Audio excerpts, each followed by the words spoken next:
एक था एक घाघ भेड़िया। उसका नाम था गगन। गगन बहुत चतुर था, लेकिन साथ ही काफी लालची भी था।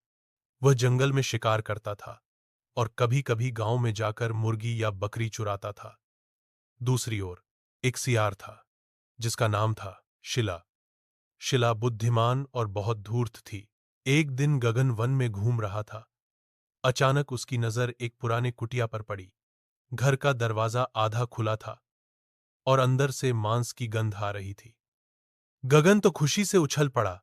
उसने सोचा, ओह, इतना मांस, आज की रात जम जाएगी। लेकिन तभी सियार शिला आ पहुंचा। उसने गगन को देखकर कहा, दोस्त, सावधान रहना। यह घर शायद फंदा है। मैं पहले भी यहां आया हूं, लेकिन गंध कभी नहीं बदलती। गगन है, उसने कहा, तू तो बस शक करता है। मैं जा रहा हूं, तू रह। गगन धीरे धीरे कमरे में घुसा और देखा एक बोरी भरी हुई मांस से। वह खुशी से कूद पड़ा, खाने लगा।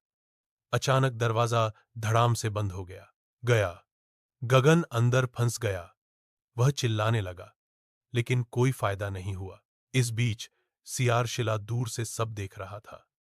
उसने गगन की हालत देखकर दुख महसूस किया, लेकिन वह जानता था यह सबक नहीं मिला तो गगन का लालच कम नहीं होगा। पर सुबह गांव के लोग सुबह आकर घर का दरवाजा खोलकर गगन को देखा। उन्होंने समझा यह घाघ ही उनकी मुर्गी चुराता था। सबने मिलकर उसे जंगल से भगा दिया। गगन जंगल लौट आया, शर्म से सिर झुकाकर। वह शिला के पास गया और बोला, ललो, तू ठीक ही बोली थी। मैं लालच में आकर गलती कर बैठा। शिला हंसकर बोली, गलती करके सीखना अच्छा है, लेकिन एक ही गलती बार बार करने पर तब कोई साथ नहीं देता। नीति कथा, लालच में आकर काम करने पर मुसीबत आएगी ही।